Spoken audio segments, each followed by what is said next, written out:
All right, so we're diving into the world of vertical integrators today.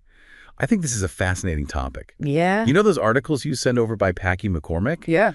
Really got me thinking. We talk a lot about these business models like Uber and Airbnb, Right. just connecting things digitally. But this is like, Totally. these companies are getting their hands dirty, building entire systems from the ground up. It's a fascinating shift, almost a return to the tangible. Like we've spent, the last decade creating these asset-light businesses in the digital space. Right. And now it's this resurgence of companies that are focused on physical products and these really complex systems that support them. Yeah, it's like... these vertical integrators, they want control, right? From raw materials all the way to the user experience. Yeah, it's like the difference between ordering takeout and, growing your own food, raising your own livestock. Okay, maybe that's a bit extreme. Right.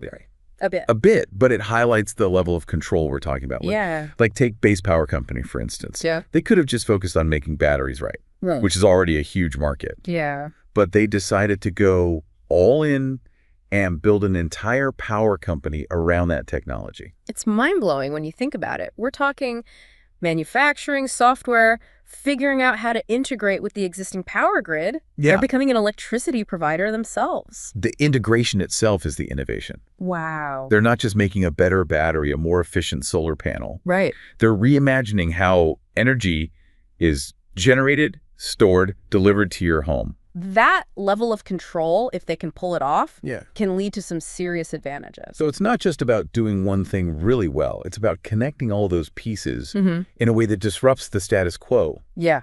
But why now? Right. Why are we seeing this shift to vertical integration now? Well, that's where things get really interesting. Packy points to this concept called Kondratiev waves. Okay. These long economic cycles. We're talking like 50 to 60 years each. Wow. Driven by bursts of innovation. Okay, so we're talking like we had the steam engine, then mass production, then computers, the internet. Exactly. Each one completely transforming the world and the way we live in it. And each wave comes with its own dominant technologies and business models. And right now we're seeing some major shifts happening in energy, automation, AI, all pointing toward a new wave where physical industries are going to get this massive tech-infused upgrade. So we're on the cusp of a new wave of technological innovation. Yeah. And this time it's all about getting physical. It's not just happening in some lab either. Absolutely. We're already seeing companies betting big on this new paradigm. SpaceX is a prime example. Okay. They're not content with just launching satellites. They're building their own rockets to do it. Right. Driving down costs and upending the entire space industry. And then there's Tesla, right? Not just electric cars, but their own charging network, battery production. It's like they're playing 4D chess while everyone else is still figuring out checkers. Precisely. And it's not just the big names either. Okay. This company, Packy, talks about Hadrian. They're building fully automated factories. Wow. Aiming to revolutionize how everything from cars to airplanes gets made. Wow. They're a perfect example of a vertical integrator taking advantage of this new wave of automation and AI. So it's like they're all looking at these industries that have been stuck in their ways, maybe even for decades. Yeah. And they're seeing this perfect storm brewing, new technology, shifting consumer demands. And they're thinking, okay, it's go time. Exactly. But let's be clear, this is not for the faint of heart. Right. Building a successful vertical integrator is like trying to climb Mount Everest in flip-flops. Okay, that's a visual. Yeah. But seriously, what makes it so much harder than, say, starting a software company? Well, remember that great filter concept we talked about earlier? It's like there's this series of massive hurdles that most companies, even really promising ones, just can't get past. Like those obstacles on a Ninja Warrior course, only instead of falling into a pool of water, you're risking millions, if not billions of dollars. Exactly.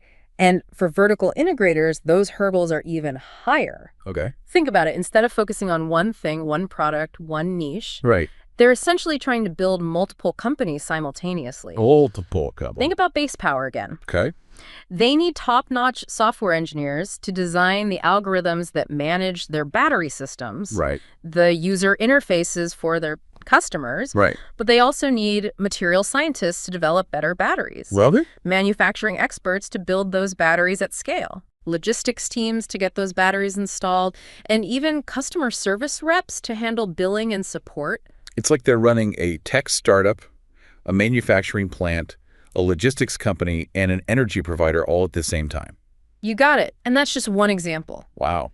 These companies need expertise in software and hardware, manufacturing, logistics, regulations. It's a massive undertaking. So managing all that complexity, attracting the right talent, it's like this massive juggling act with incredibly high stakes. Right. And on top of all that, they're often going up against these established giants, right? It's true. The companies that already control these industries that they're trying to disrupt. They're facing off against Goliaths. It's like David and Goliath. Think about the deep pockets of traditional energy companies, the entrenched supply chains in manufacturing, the regulatory hurdles in almost every sector. Right. These are forces that have crushed many a startup before. Okay, so it's starting to sound like a mission impossible. Yeah. Why even bother? Yeah. What's the upside for these companies that actually manage to pull it off? Well, that's the thing about vertical integrators, right? Okay. The challenges they overcome can actually become their greatest strengths. How so? Remember how we talked about complexity being a hurdle? Yeah. Well, that complexity also makes them incredibly difficult to copy. So it's like they're building a moat around their business. Precisely. Okay. If you're a competitor and you want to replicate what Base Power is doing, you can't just copy their battery design. You have to recreate their entire system. The software, the manufacturing process, the grid integration expertise. That's a tall order for anyone, let alone a startup trying to catch up. Right. And it's not just about being difficult to copy. Okay. Vertical integrators also have an advantage when it comes to innovation. Okay, how so? They have these incredibly tight feedback loops because they control the entire process. Right. Let's stick with Base Power for a second. Okay. If they discover a way to improve their battery chemistry in the lab, they can immediately test those improvements in their own manufacturing process, see how it affects the performance of their grid scale systems, and even get real-time feedback from customers using their energy. Wow. That kind of rapid iteration is incredibly powerful. So it's like having a laboratory that spans your entire business. Yeah. You can experiment, learn, and adapt much faster than a company that's reliant on external suppliers or outdated infrastructure. Exactly. And that speed is crucial in industries that are being transformed by technology. Right. Take Hadrian again, the automated factory company. Oh, yeah. They're constantly iterating on their software and robotics, making their manufacturing process faster, more efficient, and more adaptable to new designs. It's like that classic example of Amazon. Back in the early days, Jeff Bezos insisted that every team should be small enough that they could be fed with 2 pizzas. Right. He knew that smaller, more agile teams were the key to rapid innovation. Yeah. Vertical integrators are taking that idea to a whole new level. Right. But instead of teams, they're integrating entire companies. It's true. Entire industries. That's a great comparison. And there's another huge advantage we haven't even touched on yet. What's that? Profit margins. Okay. By controlling more of the value chain, vertical integrators get to keep more of the profit. They're not sharing it with as many middlemen or suppliers. Right. So they can reinvest that money back into research and development. Exactly. Further accelerating their innovation and widening the gap between them and the competition. It becomes this virtuous cycle. Right. And ultimately, that's why we're seeing so much excitement around this model. Okay. Because the companies that get this right, they're not just playing for a bigger slice of the pie. Right. They're baking a whole new pie. They're like the Thomas Edisons of the 21st century, right? Not content with just inventing the light bulb. They're building the entire electrical grid to power it.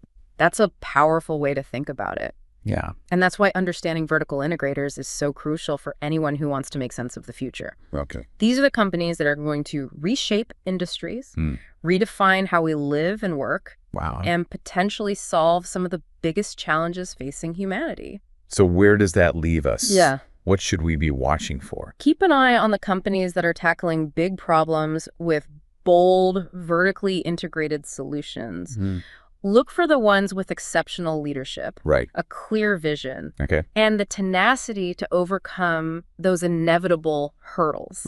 These are the companies that have the potential to generate immense value, not just for themselves, but for the world. It's like Packy says, it's a high-risk, high-reward game. It is. But the potential payoffs are enormous. Huge. It's like having a front-row seat to the future unfolding. Exactly. And even if you're not an investor, Right. paying attention to these companies can teach you a lot about innovation,